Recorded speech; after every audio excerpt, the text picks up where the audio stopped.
Hey, what is up guys? Welcome back to another video. Guys, আজকের এই ভিডিওতে আমরা দেখব ফেসবুকে ফলো বাটন কিভাবে অ্যাড করতে হয়। প্রথমে আমি প্রোফাইলে যাব, এরপর একদম ডান দিকে এই যে 3 ডট অপশানটা আছে এখানে ক্লিক করব। এরপর ভিউ অ্যাজ এ ক্লিক করে আমি প্রথমে দেখে নেব আমার প্রোফাইলটা পাবলিকের কাছে কেমন শো করছে। কোনো ব্যক্তি আমার প্রোফাইলে এলে তার সামনে অ্যাড ফ্রেন্ড অপশান শো করবে। তো এই অ্যাড ফ্রেন্ডের বদলে আমরা এখানে ফলো বাটন অ্যাড করতে চাইছি। তো একদম প্রথমে আমাদেরকে ফেসবুকের মেন সেটিং অপশানে যেতে হবে।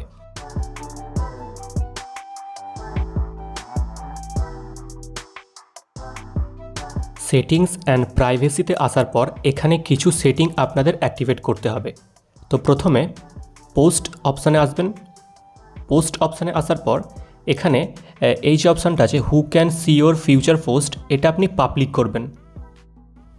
এরপর ফলোয়ার্স অ্যান্ড পাবলিক কন্টেন্ট এই অপশানে ক্লিক করবেন। এই অপশানে এসে প্রথমে হু ক্যান ফলো মি এটা পাবলিক করে দেবেন। এরপর who can see your followers on your timeline এটাকেও পাবলিক করে দেবেন। ব্যাকে আসবেন। সর্বশেষ এখানে আর একটা সেটিং পরিবর্তন করতে হবে, how people find and contact you এই অপশানে আসবেন। একদম প্রথমেই যে অপশানটা আছে who can send you friend request এটা আপনি ফ্রেন্ডস অফ ফ্রেন্ডস করে দেবেন। দ্যাটস ইট, আমাদের কাজ কমপ্লিট। এবার আমরা ভিউ অ্যাজ সেকশানে গিয়ে দেখব অ্যাড ফ্রেন্ডের বদলে ফলো বাটন অ্যাড হয়েছে কিনা। তো ফ্রেন্ডস দেখুন এখানে আমার প্রোফাইলে অ্যাড ফ্রেন্ডের বদলে ফলো বাটন অ্যাড হয়ে গেছে। তো ফ্রেন্ডস এভাবেই আপনারা খুব সহজে ফেসবুকে ফলো বাটন অ্যাড করতে পারবেন।